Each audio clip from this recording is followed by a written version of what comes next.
Baik, pada materi kita yang kedua ini, Bapak Ibu, yaitu merencanakan karir siswa dengan eh, memanfaatkan alat ya atau aplikasi minat karir di sekolah.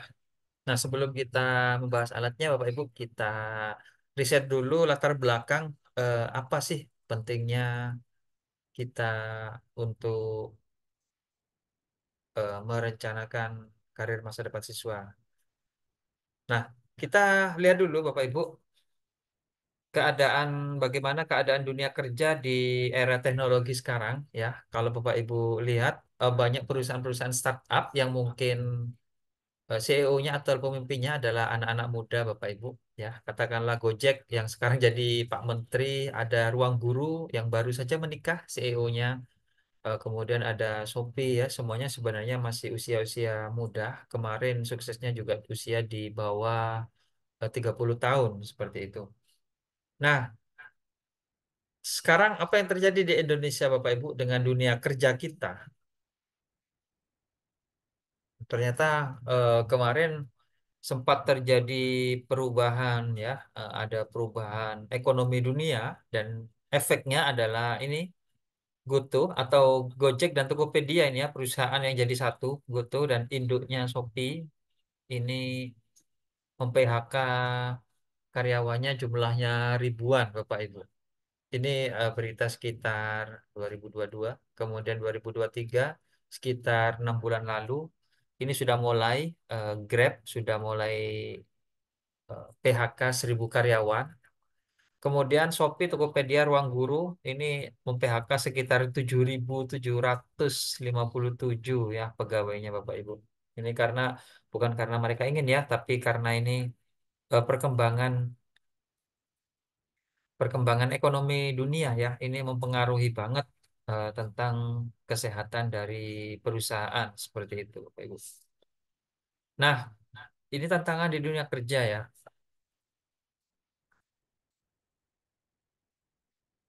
Pertanyaannya, kenapa banyak PHK di industri teknologi, Bapak Ibu? Ini juga dijawab oleh berita, oleh datanya. Nah, ini penyebabnya eh, selain GoTo, Shopee, dan Startup RI, yaitu yang paling bawah ini, karena kondisi ekonomi global menuntut kami untuk lebih cepat beradaptasi, serta mengevaluasi prioritas bisnis agar bisa menjadi lebih efisien. Jadi kalau tidak di PHK, perusahaannya yang akan gulung tikar seperti itu.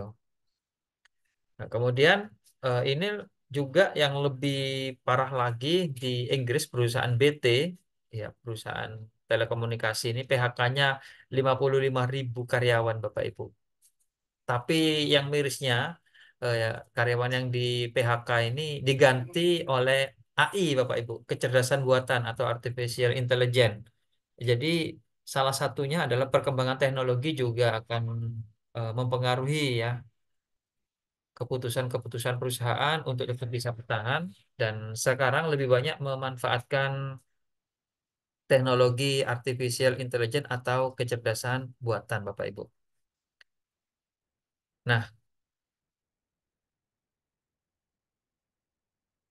berikutnya bagaimana sih tantangan dunia pendidikan dengan dunia kerja Bapak Ibu? Sekarang kan kita berada di dunia pendidikan, terus hubungannya, relevansinya bagaimana ya Bapak Ibu? Nah, tantangannya jadi masih banyak ya siswa-siswa kita itu yang tidak percaya diri mengatakan cita-cita dan karir di masa depannya pengen jadi apa ya. Ini tantangannya, terutama bagi guru BK. Kemudian siswa tidak memiliki passion dengan dunia kerja dan masa depan. Banyak juga mereka nggak pernah memikirkan masa depannya mau jadi apa, urusannya nanti. Kemudian ada siswa yang kesulitan menemukan rencana karir yang sesuai dengan kepribadiannya. Dan yang terakhir, jangan sampai siswa kita ini salah jurusan ya, apalagi salah kerja, Bapak Ibu. Resikonya besar ya, karena kita kalau tidak memanajemen waktu, maka hidup kita akan berjalan di jalan yang tidak sesuai dan tahu-tahu kita sudah tua, ternyata kita menjalani hidup tidak sesuai dengan apa yang kita impikan seperti itu. Jangan sampai salah jurusan atau salah kerja.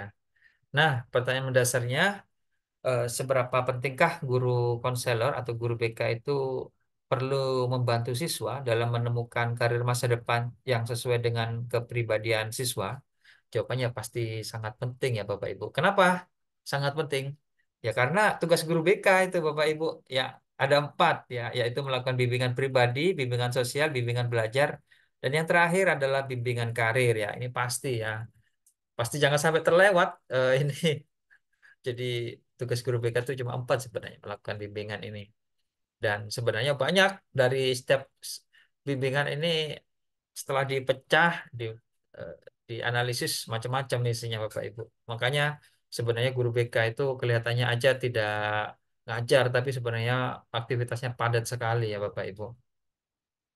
Nah, eh, untuk tahu lebih dalam dan mendeteksi dini tentang minat karir, eh, kita akan bedah dengan konsep Riasek dan kita akan coba tes dulu ya sebelum kita pelajari lebih dalam tentang konsep minat karir sesuai dengan konsep Riasek ini ya.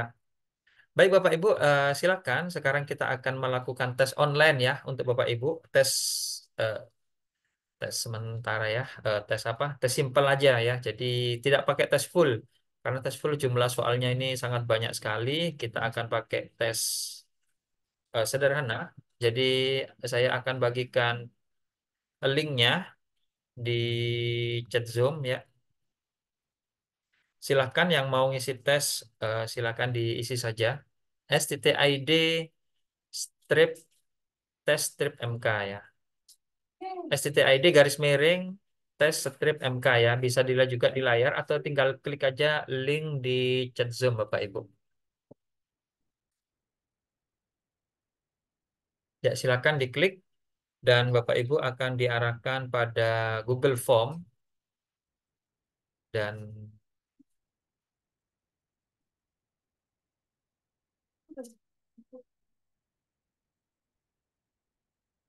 ya maaf ini bukan absen ya. Sebentar.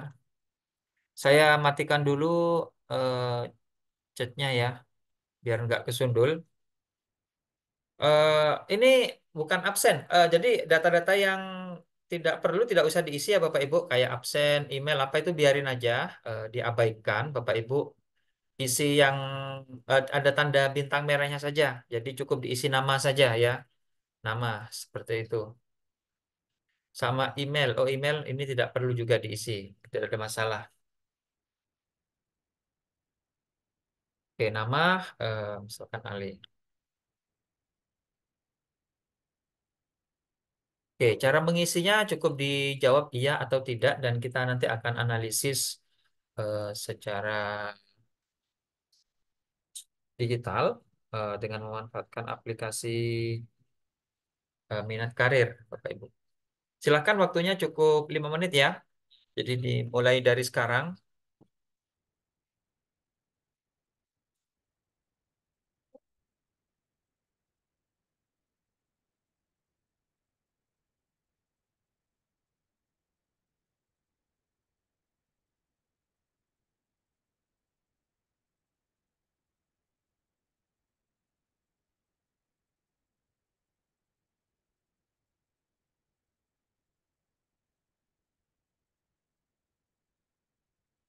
Sebisa mungkin diisi ya Bapak Ibu sesuai dengan yang ada di hati Bapak Ibu. Jangan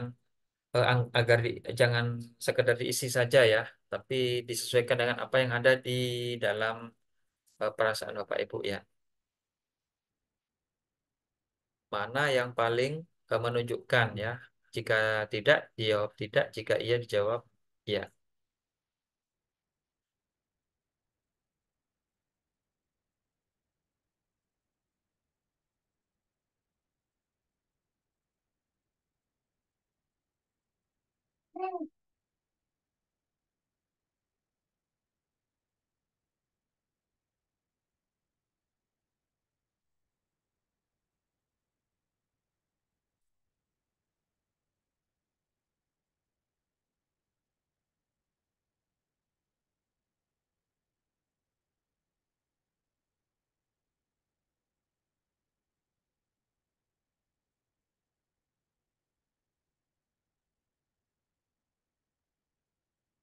Santai saja ya Bapak Ibu, waktunya 5 menit. Mungkin Bapak Ibu ngisinya sekitar 2 menitan saja. 2 menit atau 3 menit nanti akan selesai.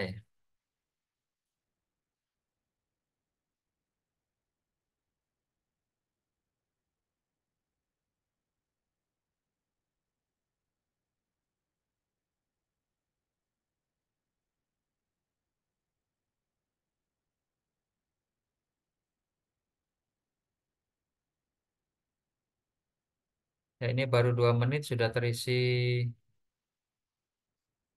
70, 80 data ya cepat.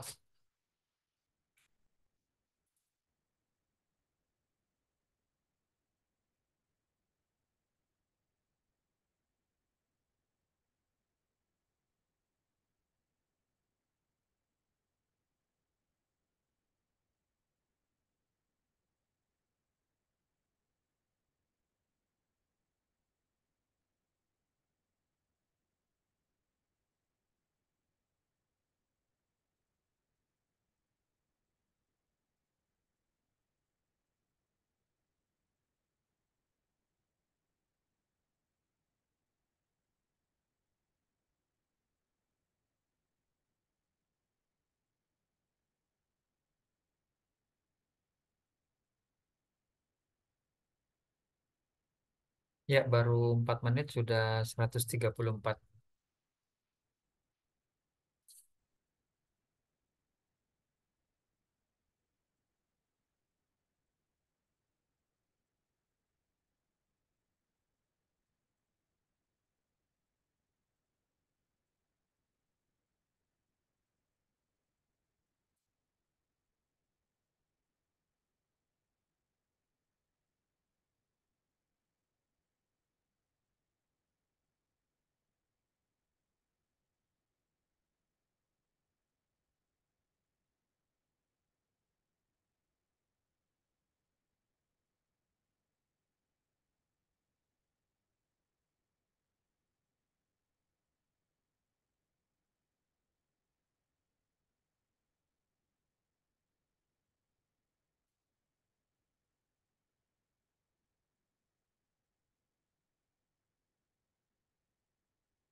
Baik Bapak Ibu, sambil mengisi ya, kita lanjutkan dulu materinya. Monggo silakan yang belum mengisi tetap diisi ya, eh, sambil bisa mendengarkan.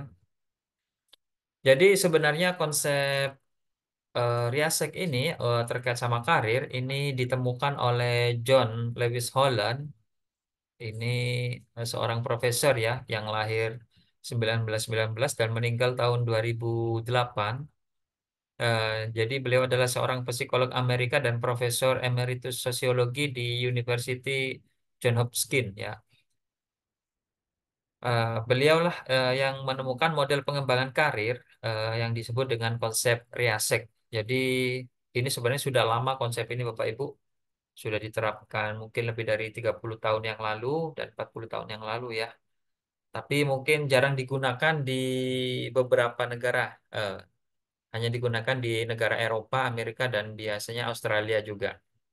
Nah, menurut konsep Riasek ini, jadi karir, jadi kepribadian orang yang setiap individu, setiap manusia itu dibedakan menjadi 6 ya, yang disingkat dengan Riasek ya. Ini sebenarnya dalam bahasa Inggris. R itu realistik, karakteristiknya, kemudian I investigatif, dan A artistik, S itu sosial, dan E enterprising, dan yang terakhir konvensional, Bapak Ibu. Nah, nanti akan kita bedah satu persatu bagaimana kepribadian ini eh, dan bagaimana cara kita menerapkan dan memanfaatkan kepada siswa kita di sekolah, apa sih manfaatnya. Nah, sebenarnya setiap kategori itu mencerminkan preferensi dan kepribadian tertentu yang dapat membantu dalam pemilihan karir yang paling sesuai. Jadi, setelah kita tahu nanti hasil tes kita itu yang mana, nanti itu menjadi referensi kita. Oh, ternyata saya itu lebih cocok di sini dan mungkin kebanyakan memang cocok Bapak Ibu, apa ya? Sesuai dengan karakteristik yang kita miliki dalam diri kita, termasuk impian setiap manusia adalah bekerja sesuai dengan apa yang kita inginkan atau bekerja sesuai dengan hobi atau bekerja sesuai dengan cita-cita saya seperti itu. Tapi realitasnya banyak setiap orang-orang itu individu yang bekerja tidak sesuai dengan passionnya seperti itu. Nah, oke, kita coba analisis dulu. Jadi untuk yang pertama adalah realistik. Jadi karakteristiknya adalah menyukai pekerjaan yang melibatkan kegiatan fisik dan praktis. Jadi praktek ya, terkait sama tangan, hands-on. Mereka cenderung terampil dalam kerja praktis seperti pekerjaan teknis, konstruksi, atau mekanik ya. Jadi keterampilan Bapak Ibu, kalau yang perempuan mungkin suka eh, apa itu ya, membikin-bikin ya, pakai tangan, mungkin membuat apa terkait sama pekerjaan yang terkait sama keterampilan ya, termasuk juga yang memanfaatkan logika pada otak, tapi kita praktekkan langsung ya, seperti itu. Nanti jika Bapak Ibu mendapatkan hasil dari realistik seperti ini. Nah, kemudian tipe yang kedua ini adalah kepribadian yang investigatif, yaitu menyukai kegiatan terkait sama penelitian, analisis, dan juga pemecahan masalah ya. Biasanya suka baca komik yang terkait sama detektif seperti itu ya, yang suka terkait sama mikir-mikir ya, logika seperti itu. Mencari-mencari jawaban-jawaban yang belum ditemukan ya. Ini mereka cenderung terampil dalam pemecahan masalah, jadi suka memecahkan masalah, suka baca TTS juga, analisis data, dan juga ilmu pengetahuan. Jadi bidang-bidang yang cocok ini biasanya terkait sama sains, teknik, atau riset yang cocok bagi investigatif ini. Kemudian yang ketiga yaitu artistik, karakteristiknya yaitu menyukai ekspresi kreatif dan imajinatif. Jadi mereka ini cenderung terampil dalam bidang seni, desain, musik, atau juga penulisan. Jadi boleh dibilang bagian sastra ya. Dan ini mereka menemukan kepuasan dalam mengungkapkan diri mereka secara artistik. Jadi artistik bukan harus lukisan atau patung saja ya, banyak ternyata Bapak Ibu. Jadi desain, seni, terkait musik dan juga karya tulis seperti itu. Kemudian yang berikutnya adalah yang sosial. Jadi ini terkait sama karakter yang menyukai interaksi sosial dan membantu orang lain. Jadi mereka ini cenderung terampil dalam berkomunikasi, memberikan dukungan, dan memiliki empati yang tinggi, Bapak Ibu. Biasanya guru BK, kalau benar-benar guru BK itu rata-rata sosial, Bapak Ibu. Bidang yang cocok biasanya seperti terkait kesehatan, pendidikan, atau pelayanan sosial, dan juga dapat pelayanan sosial ini yang sesuai ya dengan minat karakteristik sosial ya. Kemudian enterprising, yaitu orang-orang yang menyukai kegiatan kepemimpinan, berbicara di depan umum dan berorientasi pada pencapaian ya, mirip marketing ya, target ya. Kemudian mereka ini cenderung terampil dalam menjual, kemudian berbisnis atau memotivasi orang lain. Dan juga karakteristik ini menikmati tantangan dan kesempatan pengaruh ya, mempengaruhi orang lain seperti itu. Kemudian yang terakhir ini konvensional Bapak Ibu. Jadi karakteristik ini kalau Bapak Ibu nanti dapat karakteristik ini berarti suka kerja yang terstruktur atau berurusan dengan angka dan data ya, administrasi, data, analisis apa terkait dengan data atau angka. Kemudian mereka cenderung terampil dalam organisasi, manajemen ya, pengaturan atau pekerjaan yang administratif ya. Termasuk biasanya kadang-kadang merangkap jadi TU ya, tapi bagian penataan data-data kayak gitu ya. Jadi suka yang rutinitas dan yang berat sekalipun bagi orang lain akan terasa mudah bagi yang konvensional ini. Termasuk juga bidang yang cocok ya. Yang cocok yaitu biasanya keuangan, akuntansi atau administrasi ya. Ya, jadi bisa jadi bendahara, akuntansi dan juga administrasi ya. Tata usaha biasanya cocok bagi yang memiliki karakteristik konvensional nanti ya. Oke. Baik, setelah Bapak Ibu tadi isi, akan kita analisis ya hasilnya dengan memanfaatkan aplikasi Minat Karir. Seperti ini kurang lebih aplikasinya. Saya akan mempraktekkan ya aplikasinya. Oke. Jadi aplikasinya ini berbasis Excel ya Bapak Ibu. Bisa dilihat di layar. Dan ini eh, cara penggunaannya gampang. Cukup diklik saja 2 kali atau di enter. Maka aplikasi langsung bisa dijalankan ya. Nggak perlu diinstalasi. Oke. Nah, ini kita gunakan rekomendasinya Excel 2010. Jadi kalau Excelnya yang lain bisa ditambahkan saja. Nah, untuk menjalankannya Bapak Ibu perlu mengaktifkan makro yang ini dengan mengklik tombol kuning ini. Ya, saya klik, maka nanti akan tampil ke aplikasinya seperti ini dan aplikasi bisa langsung digunakan setelah ini sudah aktif semua. Ya, kita tunggu prosesnya. Nah, ini adalah halaman utama, Bapak Ibu, yang warna hijau ini adalah halaman utama, di mana halaman menu utama ini berisi tombol-tombol dan shortcut. Dan sebenarnya shortcut ini fungsinya sama dengan tombol-tombol yang ada di atas-atas ini ya. Jadi ada data lembaga, semuanya ada di sini ya. Termasuk eh, untuk mengaktifkannya bisa mengklik tombol menu utama untuk menuju halaman menu utama ini. Oke. Kita lanjut. Jadi nanti akan keluar hasilnya setelah kita pakai online. Berikutnya kita lihat angket. Ya, jadi Bapak Ibu, sebenarnya tes ini bisa dilakukan secara offline, bisa juga secara online ya. Dan untuk yang offline, Bapak Ibu bisa mencetak angketnya di sini di halaman angket. Serta kalau kita lihat jumlah soal aslinya itu ada sekitar 90 ya. Tapi kalau kita gunakan pada tes event webinar seperti ini, nanti waktunya habis untuk ngisi soal seperti itu. Jadi kita pakai 30 sekitar 5 menit, kalau 90 sekitar 15 menit sih sebenarnya. Nah ini banyak cara, jadi aplikasinya ini bisa menampung banyak model input data. Untuk angketnya itu bisa online, bisa offline, atau bisa semi online offline, yaitu bisa dicetak PDF, dibagikan ke siswa, nanti disebar ke WA, atau yang full offline, Bapak Ibu bisa cetak ini dalam bentuk fisik di kertas seperti tes-tes standar ya. Lalu nanti diinput manual, dan yang terakhir adalah dipakai Google Form tadi dan datanya bisa kita ambil ke aplikasi ini. Oke, baik. Ini angketnya. Kemudian, jadi sebenarnya kalau menggunakan aplikasi ini bagi yang pemula sekali, Bapak Ibu, gak usah bingung. Cuma ada 3 langkah sih yang perlu kita lakukan. Yang pertama adalah cetak angket atau pakai setting angket yang online ya. Yang pertama. Yang kedua disebarkan ke siswa lalu diisi oleh siswa. Yang ketiga, dimasukkan hasil jawaban siswa ke sini. Sudah selesai itu saja.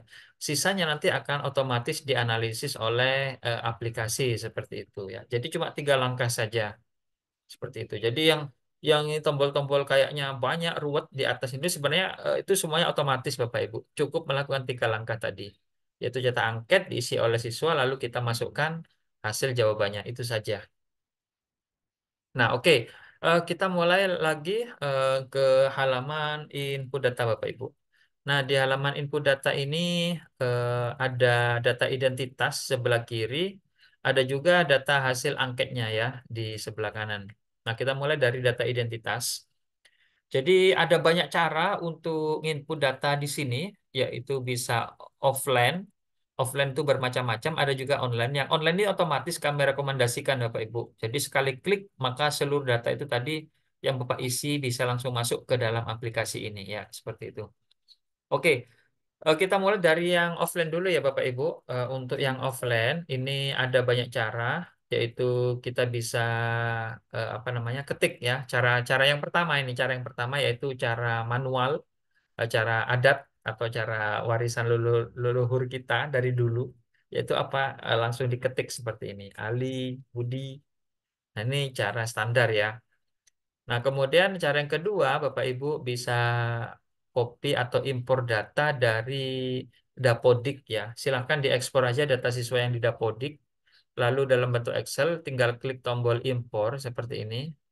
Dan Bapak Ibu bisa, kalau bisa di sort dulu ya atau diurutkan. Nah, nanti keluar dialog seperti ini lalu diklik, maka nanti data yang dari Dapodik itu akan otomatis pindah ke dalam aplikasi ini. Nah, untuk Dapodiknya sendiri jangan diubah-ubah ya posisi kolomnya karena ini sudah menyesuaikan.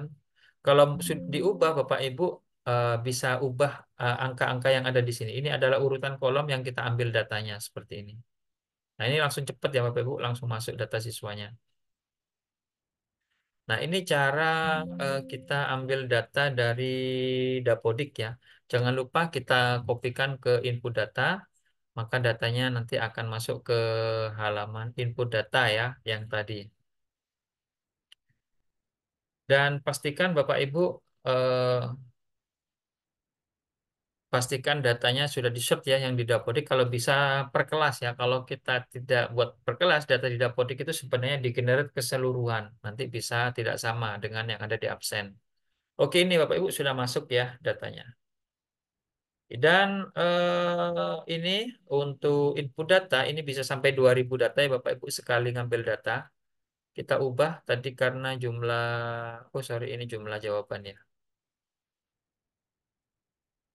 Nah, di sini kita ubah menjadi 400 saja ya. 400 baris ke bawah. Nah, itu cara yang kedua untuk input data kita bisa menggunakan Dapodik dan cara yang ketiga Bapak Ibu kita bisa copy paste dari Excel biasa Bapak Ibu. Jadi misalkan punya data absen siswa dalam bentuk Excel, ini gampang ya, tinggal di copy, di blok, Ctrl C, Ctrl Tab, lalu dipastekan langsung di sini, Ctrl V. Ya, ini datanya sudah langsung masuk ya Bapak Ibu. Jadi itu cara yang ketiga, cara yang keempat bisa kita impor ekspor data ya dengan aplikasi yang sama kita bisa ambil datanya ya dengan ini banyak fitur-fiturnya ya impor data. Oke, Bapak Ibu. Jadi itu empat cara untuk input data secara manual. Kemudian bagaimana cara input angketnya, hasil angket. Nah, untuk input hasil angketnya, Bapak Ibu, tadi kan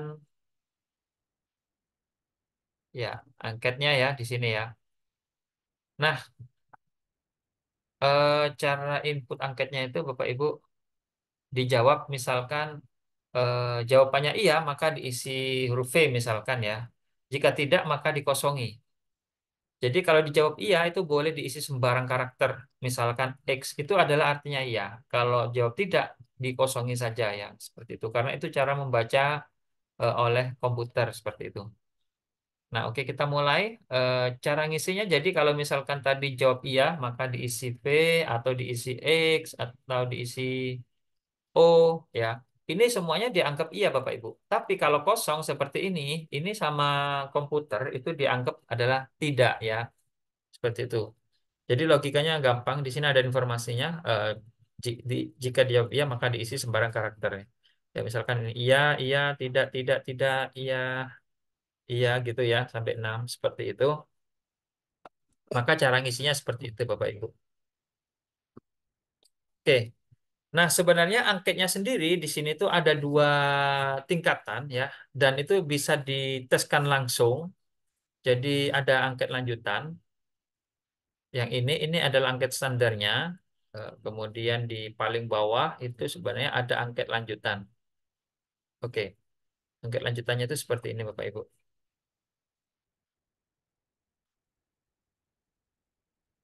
Oke, sebelum kita eh, analisis angket lanjutannya Bapak Ibu, saya akan lanjutkan dulu cara input data yang menggunakan online Bapak Ibu. Tadi Bapak Ibu sudah melakukan tes online. Bagaimana cara kita ngambil datanya? Cara ngambil datanya kita copy dulu ya data link dari Google Form-nya ya, yang ini. Kita copy dulu ini Bapak Ibu apa namanya alamatnya, addressnya, lalu dimasukkan ke dalam aplikasi seperti ini. Ya, kita masukkan di sini. Oke, itu dulu. Nah, berikutnya Bapak Ibu tinggal masuk aja ke input data, lalu tekan tombol impor dari Google Sheet. maka kita akan mengambil data online yang diisi oleh Google Form tadi ke dalam aplikasi ya. Jadi ini kita impor istilahnya.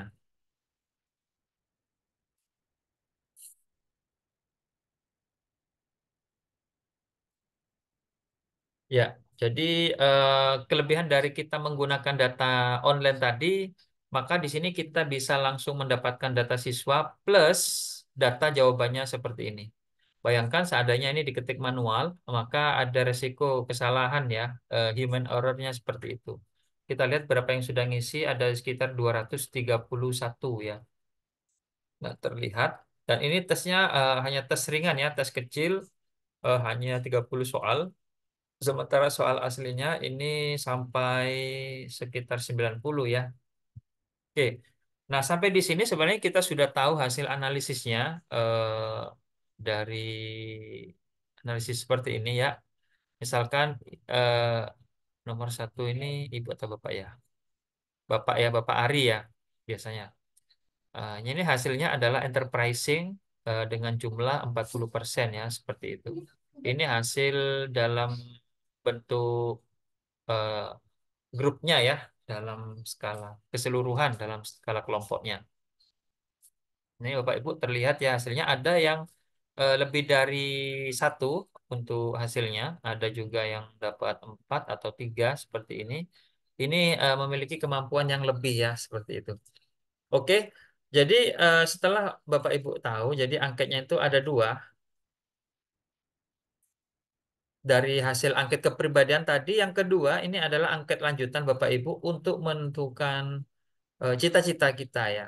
Jadi setelah kita tahu bahwa analisis tadi itu sesuai dengan kepribadian kita, karir yang sesuai dengan kepribadian kita, maka kita lanjutkan pada pendalamannya. Jadi setelah mengetahui minat karir, selanjutnya eksplorasilah detail karir tersebut di internet maupun di media lain. Apakah ada yang cocok dengan kita ya?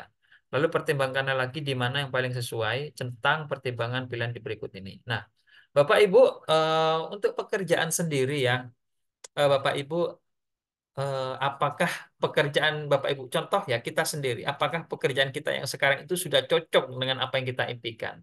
Mari kita pertimbangkan lagi ya. Nah, ini jangan gini, jangan pernah menyalahkan, jangan atau gini, jangan pernah menganggap satu pekerjaan itu adalah pekerjaan terbaik, Bapak Ibu. Belum tentu terbaik bagi kita, itu belum tentu terbaik bagi orang lain ya. Karena ada banyak pilihan dan ada banyak pertimbangan. Dan itu yang perlu kita lakukan ya. Jadi seperti ini, silakan dilihat pertimbangannya. Nah, jadi saya pengen kerja yang seperti apa? Pertimbangan yang pertama, saya pengen bekerja yang ada di dalam ruangan atau saya pengen bekerja yang di luar ruangan, Bapak Ibu. Ini tidak ada yang salah, tidak ada yang benar. Ini hanya sesuai dengan kepribadian kita saja. Kalau Bapak Ibu tadi adalah eh, kelompok yang pertama, yaitu realistik, itu pasti lebih suka yang bekerja di luar ruangan ya. Dan ini silakan dipertimbangkan bagi siswa kita. Seperti itu. Kemudian ada pertimbangan yang kedua, bekerja dengan orang lain atau ingin bekerja sendiri atau wirausaha atau outsourcing. Ya, ini bukan pilihan mana yang terbaik, bukan, tapi ini memang sesuai dengan kepribadian kita. Termasuk saya atau siapa ya, saya lebih sebenarnya saya lebih suka bekerja sendiri atau wirausaha daripada saya bekerja ke dalam sebuah institusi ya, seperti itu. Contohnya. Atau Bapak Ibu guru lebih suka bekerja di institusi lembaga pendidikan ya, menjadi guru itu sebenarnya bekerja dengan orang lain ya, bekerja dengan tim ya, seperti itu. Tapi ada juga orang yang nggak mau berada di struktural, nggak mau diatur-atur ya. Mereka akan freelance seperti itu, memilih kebebasan hidupnya atau kebebasan pekerjaannya. Oke, berikutnya pertimbangan yang ketiga, yaitu nanti saya pengen bekerja yang menggunakan pendidikan, keterampilan dan juga bakat, atau saya pengen bekerja yang mengerjakan hal-hal baru dan menarik ya, tanpa diperlukan ijazah seperti itu. Ya, ada ya perusahaan-perusahaan termasuk saya dulu pernah bekerja di perusahaan yang memang tidak pernah tanya ijazah saya seperti apa ya. Ya, atau saya pengen kerja, mau saya melamar, saya pakai ijazah, keterampilan saya apa seperti itu. Atau ada yang tidak seperti itu. Tantangan-tantangan baru ya. Ada pekerjaan yang memang itu tidak memerlukan ijazah, ya tantangan baru aja, ya seperti itu.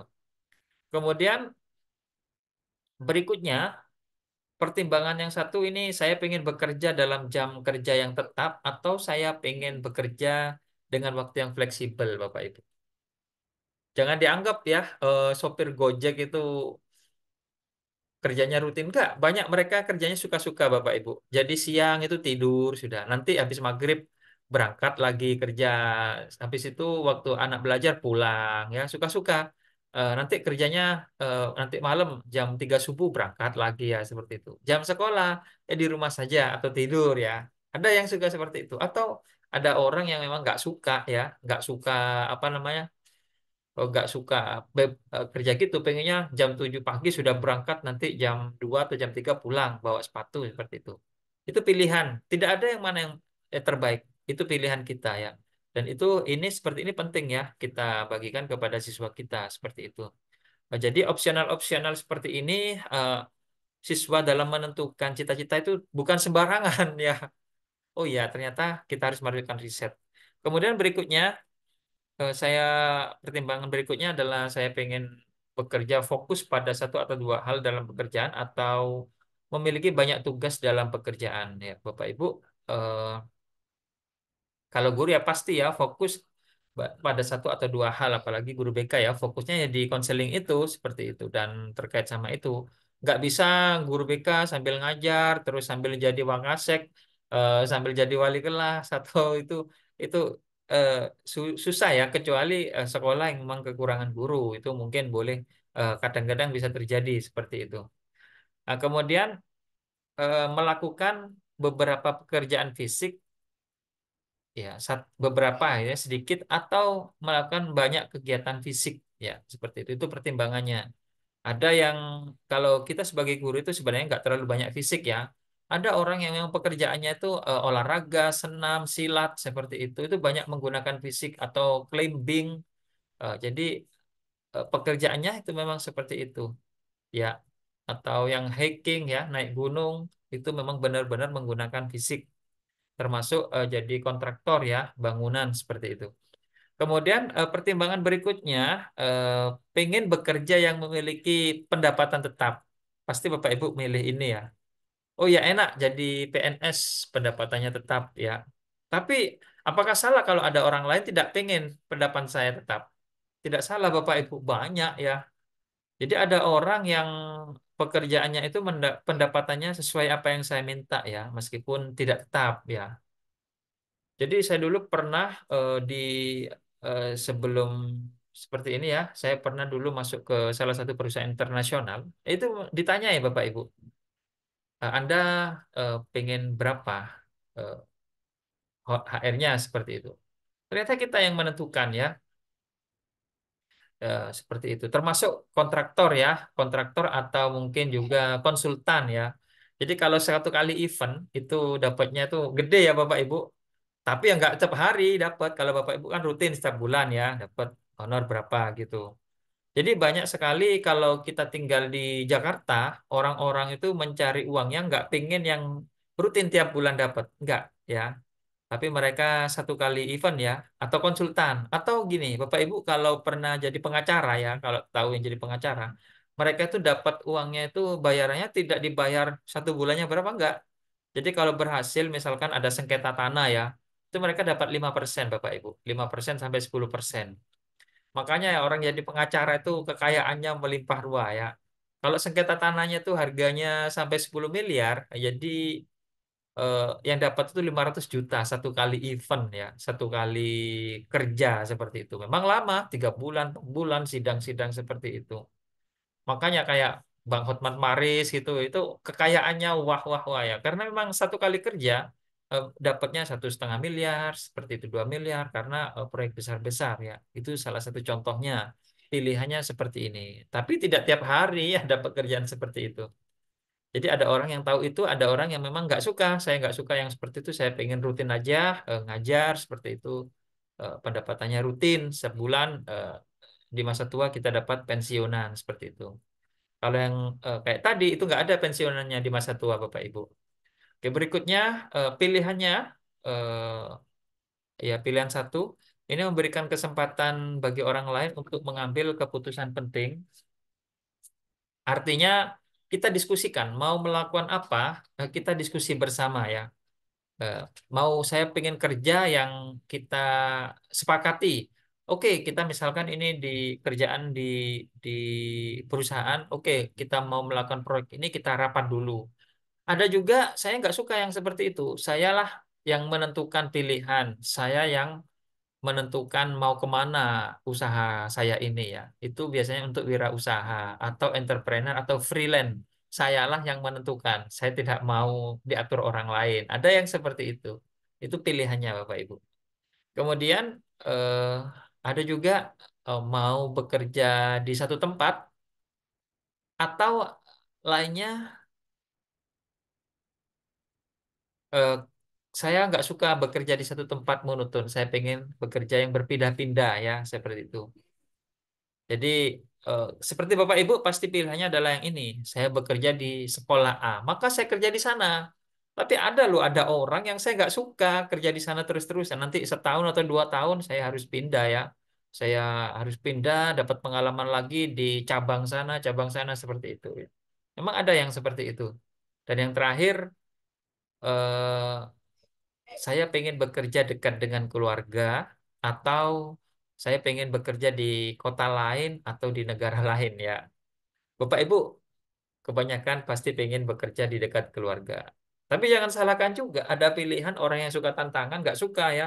Mereka pengen pengalaman sambil kerja di negara lain itu sebuah prestasi bagi orang-orang seperti itu. Nah, setelah kita tahu ini semua ya, pertimbangan-pertimbangan ini jangan pernah menyalahkan cita-cita siswa kita seperti apa. Yang penting mereka tahu ini, pertimbangan ini, dan sebelum menentukan cita-cita, mereka sudah tahu ini pertimbangannya, lalu riset pekerjaan apa saja yang saya inginkan sesuai dengan checklist ini. Baru kita tuliskan nanti di bawahnya. Cita-cita atau fokus karir saya pengen apa? Oh, ternyata pekerjaan saya itu saya pengen jadi dokter. Ya, benar. Ini. Maka saya jadi dokter karena memang sesuai dengan passion saya, bukan sekedar saya kata teman saya ya, seperti itu Bapak Ibu. Nah, ini angketnya ini jadi satu dengan angket yang tadi, Bapak Ibu, angket yang analisis tadi ya, yang ini. Jadi ada angket lanjutan ya sebenarnya. Angket lanjutan ini untuk menentukan cita-cita kita ya. Untuk angket yang pertama ini menentukan karakteristik kita. Nah, untuk yang online itu baru angket yang pertama ya. Oke, kalau sudah kita lanjutkan hasil analisisnya ya. Nah, per peserta ya, kita mulai ya dari peserta pertama. Kita lihat hasil analisisnya Bapak atau Ibu ya, Ibu Ari ya, atau Bapak Ari ya kayaknya. Soalnya nama Ari ini bisa laki bisa perempuan. Kita karena tidak ditulis tadi jenis kelaminnya ya, kita cek ya memang nggak ada ya jenis kelaminnya. Oke, kita panggil Bapak Ari ya. Nah, jadi mendapatkan enterprising ya, dominannya tipe enterprising. Di sini langsung terlihat 40%. Dan investigatifnya 20%, 20%. Dan kita lihat analisisnya dari report ini. Yang pertama terkait enterprising ini yaitu suka bertemu orang lain, suka memimpin, suka berbicara, suka mempengaruhi orang lain, suka mensupport orang lain ya, bekerja dalam bisnis ya. Keterampilan kuncinya ini mempromosikan, mempengaruhi, menjual, mengembangkan ide-ide ya. Ya, jadi cocok untuk marketing sebenarnya ini. Enterprising termasuk juga jadi leader ya, eh, memberi motivasi kepada orang lain. Jadi kata kuncinya kelihatan dan kepribadiannya memiliki sifat giat bekerja sebenarnya ya. Giat suka mengambil inisiatif sendiri, tidak perlu menunggu ya. Jarang menunggu, langsung inisiatif, berani mengambil risiko, memiliki kepemimpinan yang baik, profesi yang cocok, ini berkaitan dengan keputusan penting ya, dan lain-lain ya. Nah, untuk siswa kita ini, mata pelajaran yang mendukung keterampilan ini yaitu teknologi informatika, bahasa dan sastra Indonesia, bahasa Inggris, sosiologi, studi bisnis, akuntansi, IPS, matematika dan lain-lain. Ini saya kira teknis ya. Kemudian jurusan kuliah yang bisa mensupport apa namanya? Mensupport karir kita yaitu jurusan bisnis, jurusan ekonomi, jurusan pemasaran, jurusan keuangan, ilmu komunikasi, kepemimpinan, ilmu hukum dan masyarakat atau human ya. Kemudian bahasa asing, manajemen olahraga dan ini ya silakan dipilih sesuai dengan apa yang dicita-citakan. Jadi ini hanya memberikan pilihan, nanti tinggal pilih. Dan kalaupun tidak ada, misalkan ada yang baru, itu bisa ditambahkan ya Bapak Ibu. Tapi karakteristiknya yang pasti ini terkait sama enterprising ya seperti itu. Kemudian karir pekerjaan yang cocok yaitu enterprising karir yang cocok adalah eh, pengacara, psikolog, manajer, marketing, pengusaha, sales, wirausaha, direktur, politikus, public relation officer dan akuntan, supervisor, team leader, koordinator, agen real estate dan lain-lain ya. Ini bisa dibaca sendiri ya. Jadi terlihat analisisnya seperti ini yang paling dominan adalah enterprising. Cek lagi kita uji coba dengan yang kedua, Ibu Tari ya. Dapatnya sosial. Jadi kalau sosial ini eh, deskripsi bidang minatnya terlihat ya. Ini suka melatih, suka mengajar, suka memberi informasi, suka membantu, mengobati atau menyembuhkan ya. Termasuk dokter. Dokter itu termasuk sosial ya Bapak Ibu karena itu suka mengobati dan menyembuhkan. Kemudian suka melayani dan menyapa. Ya, saya kira begitu. Nanti bisa dibaca sendiri. Kemudian kepribadiannya ini senang membantu atau mengajari orang lain, termasuk guru BK ya. Ini sosial. Nah,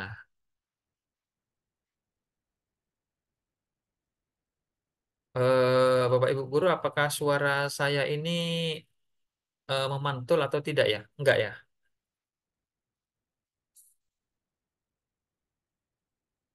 Oke, kita lanjut. Oke, tidak ya jawabannya. Oke, terima kasih. Nah, kita lanjut. Mata pelajarannya untuk yang sosial, yaitu Bahasa Indonesia, Bahasa Inggris, IPS, Sejarah, Prakarya, dan Kewirausahaan, dan lain-lain, Bapak Ibu. Termasuk biologi karena dokter termasuk kelompok dari sosial, biologi, kesehatan, matematika, sains. Kemudian jurusan sosial, jurusan kuliahnya terlihat ilmu komunikasi, ya sangat dianjurkan. Tapi nanti ini disesuaikan dengan eh, fokus karirnya ya atau cita-citanya ya. Jadi di sini hanya memberikan alternatif pilihan yang sesuai dengan karakteristik kepribadian sosial. Kemudian karir pekerjaannya yang cocok antara lain guru, terapis, pemandu wisata ya. Bapak Ibu kalau yang benar-benar sosial, maka disuruh jadi pemandu wisata pasti bisa ya. Disuruh jadi konsultan bisa ya sebenarnya. Jadi psikolog bisa, jadi sejarawan bisa. Tinggal kemarin saat mau kuliah itu sudah tahu dulu mana sih yang paling cocok dengan saya seperti itu. Jadi di sini hanya memberikan itu saja. Nah, untuk yang angket kedua tadi, misalkan ya, kita sudah riset dan sudah tahu, maka nanti pada input datanya itu di sini ditulis Bapak Ibu. Jadi sosial, misalkan saya pengen jadi guru BK, maka ditulis saya menjadi guru BK seperti itu ya. Fokus karirnya ya. Oke, berikutnya satu kali lagi eh, peserta nomor 3. Ibu Gita Suci Angelita, oh sama ya, sosial. Kita lewati dulu. Nah, ini Ibu Indah Sevianita. Jadi dapatnya artistik. Kepribadiannya artistik. Ini terlihat yang paling menonjol. Ini sekitar 41%. Oke, artistik ini terkait sama suka seni, suka merangkai kata-kata, suka musik atau drama. Dan ini mungkin salah satu, nggak semuanya yang dimiliki ya. Tapi ada biasanya seperti itu. Ya, Kak drama atau berkomunikasi, melakukan atau mengekspresikan diri ya, dan lain-lain. Kepribadiannya cenderung memiliki ide kreatif yang bersifat otentik ya, suka membuat sesuatu sebenarnya. Suka menciptakan sesuatu terkait dengan seninya yang dimiliki ya, seperti itu. Profesinya yang terkait sama desain dan ekspresinya. Kemudian mata pelajarannya yang pasti pelajaran seni budaya ya, baik itu rupa, seni musik, seni tari atau teater ya. Kemudian juga ada desain grafis, TIK, kemudian studi bisnis, IPS, antropolog, sosiologi, prakarya dan kewirausahaan. Kemudian jurusan kuliah yang cocok ini bisa jurusan sejarah, eh, seni, jurusan bahasa dan sastra, jurusan ilmu komunikasi, studio seni, arkeologi dan lain-lain ya Bapak Ibu. Kemudian karir pekerjaannya yaitu desainer, penulis lagu, musisi, arsitek, jurnalis, penari, penerjemah, editor, penulis kreatif, artis visual, desain digital, pelukis, visualisasi dan lain-lain ya. Jadi analisisnya seperti ini, kurang lebih ini per pesertanya. Jadi nanti misalkan mau ditambah foto, foto siswa kita, ya ini misalkan ini Ibu nomor 4 ya. Cukup di foto siswa itu dimasukkan saja di folder foto Bapak Ibu seperti ini. Misalkan siswa yang nomor 4 ini. Cukup dikasih nomor induk seperti ini. Dan di input datanya kita kasih nomor induk. Nah, misalkan ini tadi 1004 ya. Kita lihat hasilnya, maka di sini fotonya akan tampil di sini Bapak Ibu. Ya, 1004 ya. Oke.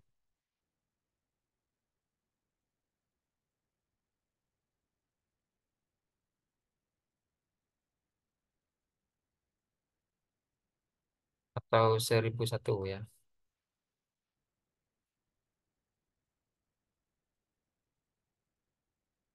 Nah, ini langsung terlihat ya fotonya.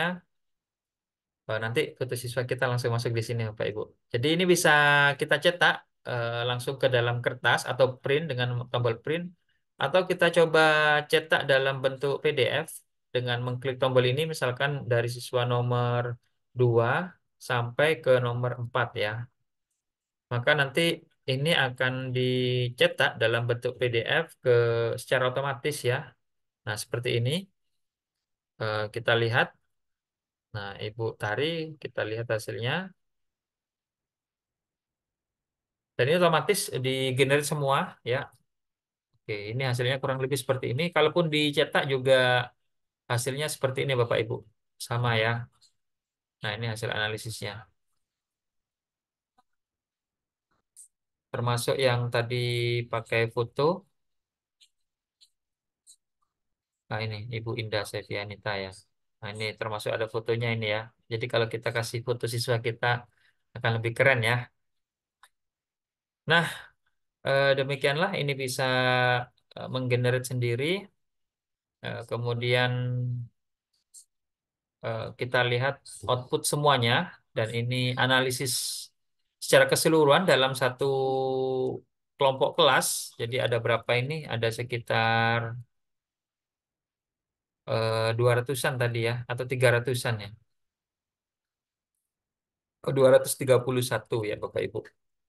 Terlihat dalam bentuk untuk yang full dalam bentuk satu kelompok atau jumlah kelas ini nggak ditampilkan detailnya ya, cuma persentasenya yang didapat berapa, dan untuk detailnya bisa nanti dicek di bagian menu-menu atas ya.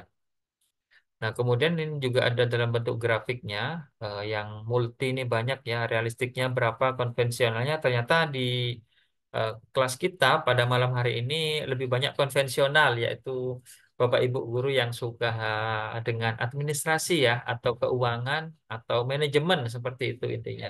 Suka rutinitas ya, kebanyakan menggunakan otak kiri seperti itu. Ada juga kapan-kapan itu eh, lebih banyak suka otak kanan, jadi guru termasuk entrepreneur. Ini terlihat dalam analisis grafiknya seperti ini. Tapi yang multi ini banyak ya Bapak Ibu, ada 110 orang ya, multi seperti itu.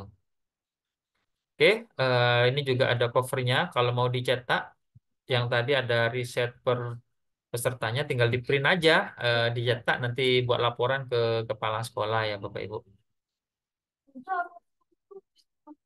Nah, kemudian di sini ada konsep-konsepnya kalau mau mempelajari terkait sama Riasek, terkait konsep Holland, dan ada juga deskripsinya untuk yang per kelas ya. Langsung terlihat analisisnya.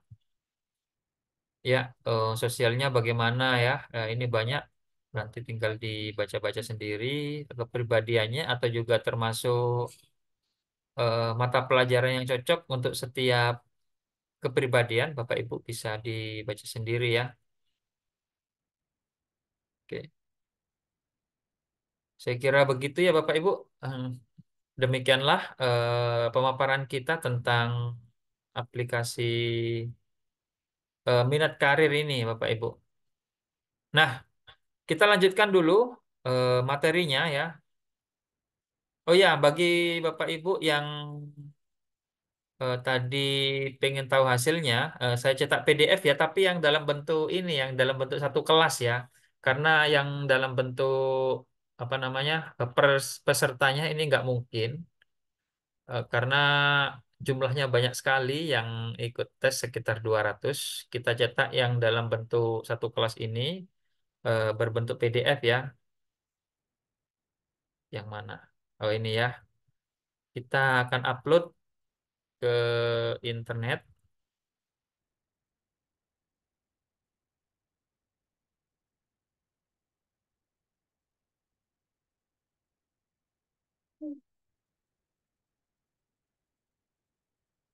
Oke, kita lanjutkan. Bagi Bapak Ibu yang pengen tahu hasilnya dari tes tadi, silakan buka chat Zoom. Saya kasih linknya ya. Oke, sudah ada di chat Zoom dan kita lanjutkan materinya. Pemaparan saya belum selesai sebenarnya.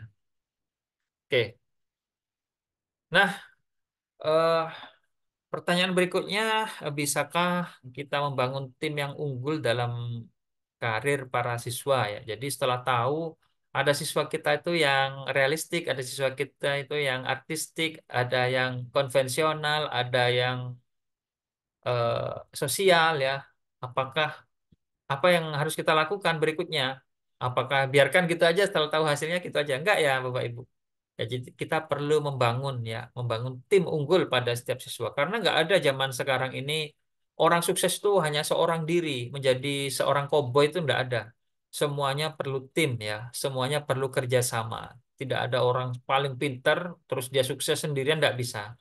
Ya semuanya butuh kolaborasi, berpikir kritis, butuh bekerja sama seperti itu. Nah, itu jadi eh, jadi kita perlu membangun tim pada pekerjaan siswa kita. Jadi kalau mau beri tugas juga silakan dikombinasikan antara realistik, investigatif. Misalkan sesuai dengan tugasnya, kita mau membuat riset apa dan lakukan kombinasi tim siswa seperti ini untuk menyiapkan mereka menuju karir masa depan yang lebih baik. Ya.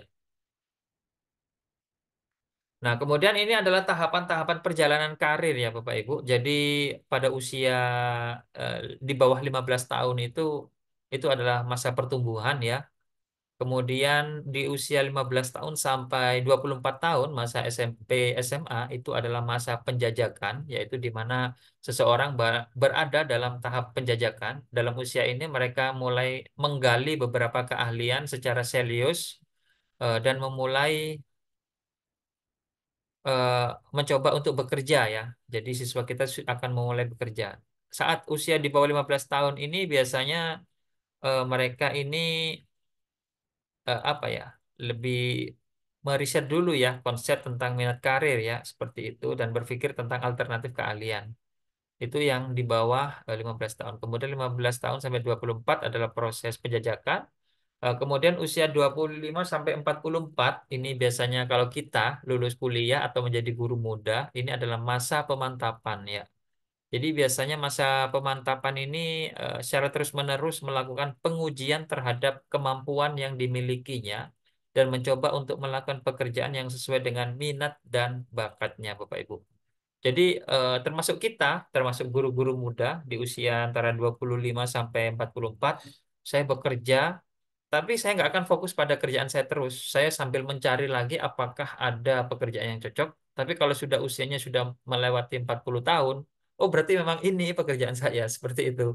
Ya, Kemudian berikutnya adalah usia 45 tahun hingga 65 tahun. Ini adalah masa pemeliharaan, yang artinya ia tidak akan lagi berusaha untuk mencari pekerjaan yang baru, Bapak Ibu, melainkan akan mempertahankan pekerjaannya yang sekarang ya. Yang sekarang sudah jadi sukses ya, mungkin jadi DPR ya, itu sudah eh, di usia 45 hingga 65. Dan yang terakhir adalah masa kemunduran, Bapak Ibu. Masa kemunduran itu saat usia kita sudah di atas 65 tahun, di mana pada tahap ini kita berada pada tahap kemunduran yang umumnya tidak lagi bekerja ya, alias sudah pensiun.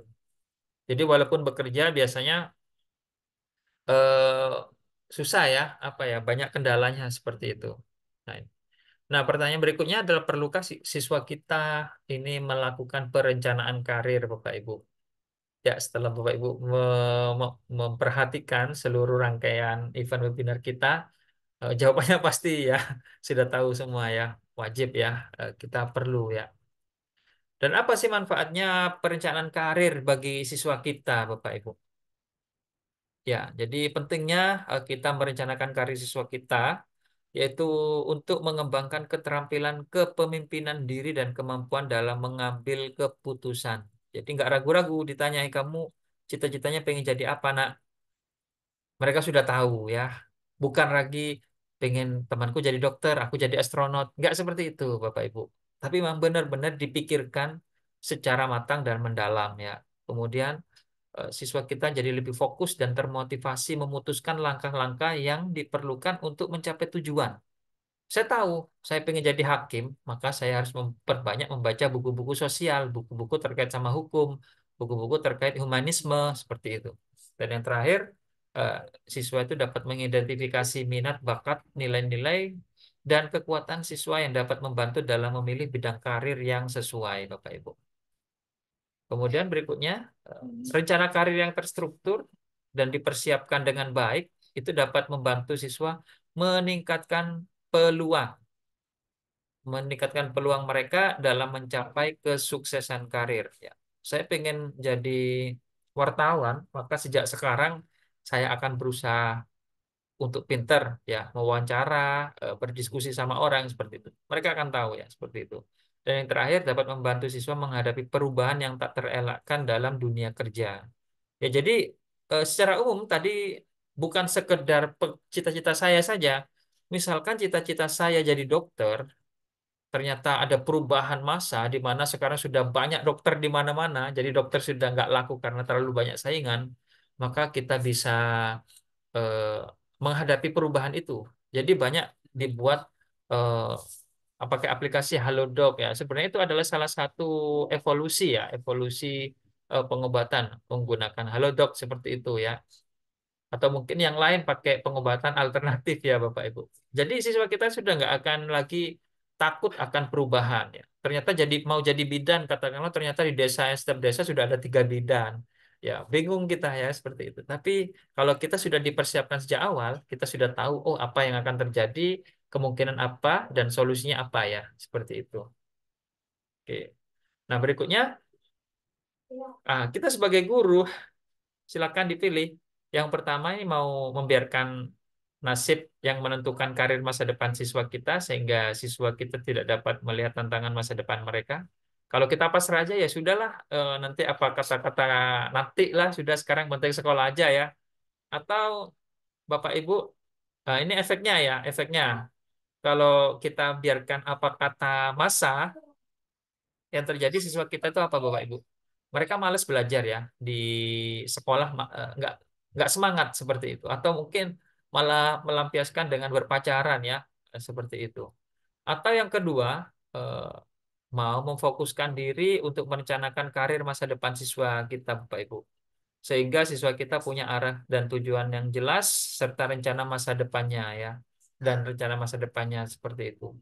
Jadi terserah kita mau jadi guru yang seperti apa, yang hanya memasrahkan pada keadaan dan waktu, atau kita memang mau fokus pada perencanaan karir masa depan siswa kita seperti itu.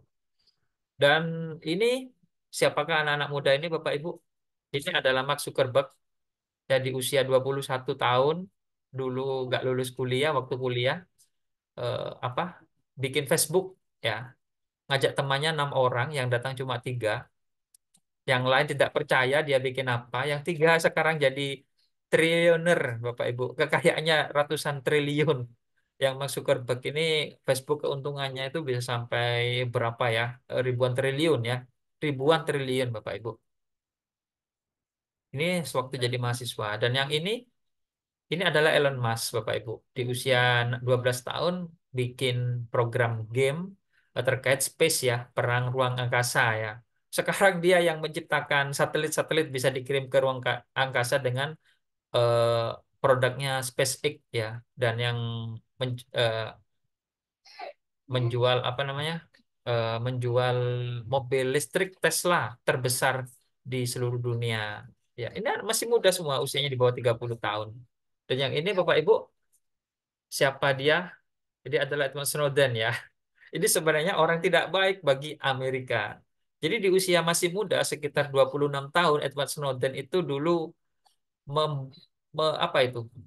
Mencuri data CIA milik Amerika dan disebarkan ke seluruh dunia. Ya, padahal usianya masih muda, katakanlah Bapak Ibu, sekitar 24 atau sampai 26 ya. Bayangkan siswa kita, mahasiswa kita di usia-usia segitu, masih usia-usia mahasiswa, mereka masih bingung mencari karir, masih bingung masa depannya mau kemana, sehingga lebih suka ikut demo-demo seperti itu. Di luar negeri, kalau mereka sudah dirancang sejak awal, karir anak-anak mereka masih muda, mereka sudah berani ambil keputusan besar, Bapak Ibu. Sehingga hasilnya di usia muda, banyak orang-orang yang sukses di usia masih muda ya, karena memang benar-benar karirnya dirancang sejak kecil, orang tuanya sudah memahami seperti itu, dan guru-guru di sekolahnya juga sudah paham arah perencanaan karir masa depan siswanya seperti itu. Jadi kita lihat eh, apa ya, manfaat dari perencanaan karir di masa depan itu sangat besar sekali Bapak Ibu. Nah, hubungan minat karir dengan Kurmer ya, saya kira ini terkait sama Kurmer juga ya. Untuk SMA itu sudah nggak ada lagi penjurusan IPA IPS ya Bapak Ibu. Yang ada itu adalah minat, pilihan mapel ya, mapel pilihan ya, sesuai dengan minat. Jadi nanti akan diadakan tes reaksi khusus SMA ya, bukan yang SMK ya. Di SMA itu sudah nggak ada lagi IPA IPS, tapi yang ada adalah milih mata pelajaran khusus sesuai dengan saya. Ya, misalkan saya pengen jadi dokter, maka mata pelajaran yang cocok adalah biologi, kemudian sebagian matematika ya, seperti itu. Kalau saya pengen jadi ahli geologi, maka saya memilih adalah geografi seperti itu. Kemudian fisika sama logika seperti itu. Jadi di SMA sudah nggak ada lagi penjurusan di Kurmer ini. Dan itu sebenarnya terkait sama karir masa depan siswa Bapak Ibu. Jadi itu sudah dipertimbangkan semua sama pemerintah. Oke. Dan yang terakhir pertanyaan besarnya, apakah sekolah sudah melakukan yang terbaik untuk membantu siswa menemukan dan merencanakan minat karir siswa sejak dini di masa depan, atau pilihan yang kedua, atau tetap membiarkan saja siswa dengan nasibnya yang akan menentukan karir masa depannya tanpa perlu dibantu sekolah ya. Seperti itu Bapak Ibu. Dan terakhir, kapan mau dijalankan sekolah di sekolah kita? Kalau di PMM namanya, apakah ada aksi nyata, Bapak Ibu, atau cukup begitu saja, Bapak Ibu? Ya, terima kasih. Demikianlah pemaparan kami terkait dengan karir masa depan ini, Bapak Ibu. Saya kira begitu, dan kita buka 2 pertanyaan dulu ya. Nanti terus kita tutup, lalu kita absen-absen. Yang masih bertanya monggo silahkan, akan tetap kami temani sampai sepuas-puasnya nanti jam berapapun ya. Kalau bisa jam 10 aja lah, 1 jaman sambil absen-absen ya. Baik, Bapak Ibu, kita buka 2 pertanyaan sebentar. Ini saya buka dulu ininya. Monggo silakan. Siapa yang mau bertanya? Langsung dibuka mic-nya. Bisa dibuka mic-nya.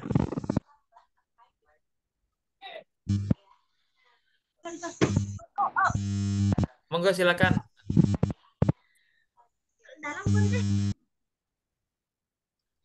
Ya, monggo, Ibu Anissa Pratiwi, silakan.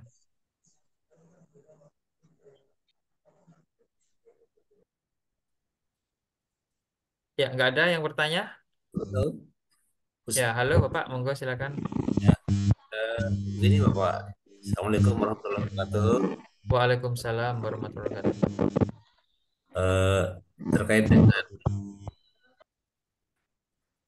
eh, analisis minat dan karir ini kan dalam bentuk Halo, halo. halo, Monggo silakan Bapak. ya, halo. Jadi Iya, ini kan dalam bentuk aplikasi. Bagaimana kami bisa dapatkan aplikasinya gitu? Itu aja mungkin yang perlu saya tanyakan. Terima kasih. Assalamualaikum warahmatullahi wabarakatuh. Waalaikumsalam warahmatullahi wabarakatuh. Monggo satu lagi, Pak Ibu. Dari saya, Pak. Monggo Pak Denny. Assalamualaikum. Eh, Nggih, Ya, Pak Denny dulu nggih. Nggih. ya. Terima kasih, Pak, untuk kesempatan yang diberikan. Perkenalkan saya Pak Denny Umbuladuhina dari SMA Negeri 1 Engapu di Sumba Timur, Provinsi Nusa Tenggara Timur, Pak. Terima kasih nih eh, pengalaman belajar yang sangat menyenangkan. Sebelumnya saya sudah pernah ikut juga, Pak. ngomong. Lalu saya sudah membeli juga aplikasinya nih ceritanya begitu, Pak. Hanya memang mengoperasikannya yang masih susah-susah gampang ya. Demikian. Sehingga mungkin melalui kesempatan belajar ini mungkin nanti ada tutorialnya yang bisa dibagikan lagi kepada kami, Pak, tentang menggunakan aplikasi ini. Ini saya sementara buka juga Pak aplikasinya, hanya memang kesulitan karena eh, mengoperasikannya demikian begitu. Jadi itu aja pertanyaan, masukan, Pak, permintaan mungkin bisa dibantu dengan tutorial sehingga lebih memudahkan kami. Terima kasih, Pak. Selamat malam. Selamat malam. Baik, Bapak Ibu, eh, kita untuk pertanyaan aplikasinya bagaimana cara mendapatkannya nanti setelah kita absen-absen ya Bapak Ibu. Nah, yang kedua pertanyaan bagaimana tutorial aplikasi ini sudah ada tutorialnya Bapak Ibu di email yang kami kirim itu sudah ada tutorialnya dan di YouTube juga sudah kami share. Sebenarnya cukup 3 langkah saja sih. Jadi apa? Sebarkan cetak angket atau buat angket yang online. Jadi kalau sekolah Bapak Ibu itu nggak boleh ada internet, silakan dicetak aja secara manual. Nanti kita input datanya di input data seperti ini ya. Seperti yang saya praktekkan tadi, Bapak Ibu. Jadi ini yang manual. Kalau yang otomatis, nah itu butuh sedikit proses. Bapak Ibu harus paham dulu cara mengoperasikan Google Form ya. Saya kira itu mudah, mungkin susah di awal dan itu sudah ada tutorialnya di video dan di YouTube ada. Misalkan Bapak Ibu kesulitan nanti apa namanya dalam pengoperasiannya, silahkan Bapak Ibu hubungi Mbak Ana minta nomornya Mas Sultan nanti akan dipandu yang ada kendalanya ya.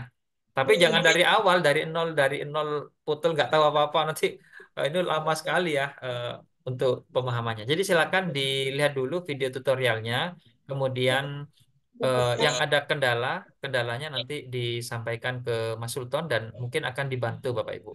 Kapanpun akan dibantu walaupun sudah setahun 2 tahun silakan misalkan ada kendala dihubungi Mas Sultan. Baik Bapak Ibu, saya kira begitu dulu ya. Sementara kita tutup dulu dan kita absen-absen dulu. Kasihan saudara kita yang ada di Indonesia Timur, karena Oke, oke, oke. Kita eh, tunggu link absensinya. ya sabar. Baik, kita tutup dulu Bapak Ibu. Kita akan Oh, absen-absen dulu belum bisa sebentar bertanya lagi. ya? Ya, kita absen-absen dulu. eh, Buka. Baru nanti kita akan tanya jawab lagi ya. Yang mau istirahat, monggo silakan istirahat. Yang mau diskusi, kita tetap temani sampai jam berapapun ya, Bapak Ibu. Baik, demikian pemaparan kami pada malam hari ini. Semoga bermanfaat ya bagi kita dan terutama ini tujuan kita sebenarnya untuk memberikan layanan yang terbaik bagi siswa kita ya, terutama terkait sama karir siswa dan semoga ini semuanya bermanfaat di sekolah kita dan kita menjadi orang yang bermanfaat juga bagi siswa-siswa kita. Demikian dari kami, sekian dan mohon maaf apabila ada tutur kata saya yang salah dan kurang. Assalamualaikum warahmatullahi wabarakatuh. Selamat malam semuanya dan kita akhiri, tutup dulu ya.